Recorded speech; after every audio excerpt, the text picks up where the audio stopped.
Taylor, we've got a matchup this weekend that should be entertaining with Oklahoma State, number 13 in the college football playoff rankings. A couple key losses, obviously, in the Big 12, taking on Kansas State. This one's going to be interesting. I think a lot of people are predicting a pretty comfortable Oklahoma State victory. But one thing that I think is kind of interesting that I've noticed this year is outside of the Oklahoma State-Baylor game, Oklahoma State has not put anybody away in their victories. I mean, Texas played them very close. Texas Tech played them very close. These teams that are kind of perceived to be on the lower end of the Big 12 conference have stayed right there with Oklahoma State.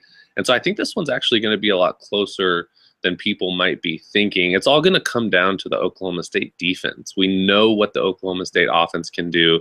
Mason Rudolph and his never-ending riches at the wide receiver position.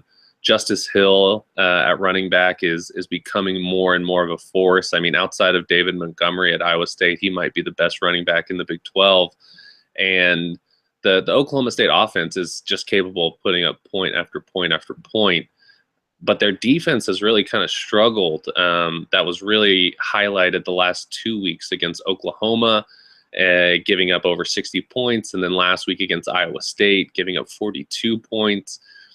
It's going to be interesting to see what their defense does against Kansas State, who has an offense that is designed to kind of slow down in Oklahoma State. They ball control, they run the ball. They just don't want to give your offense that many possessions. So it'll be really interesting to see what the Oklahoma State defense can do, and if they can slow down Kansas State's offense, which isn't very powerful, but has been able to move the ball in kind of spurts throughout the season. That'll be telling for this game.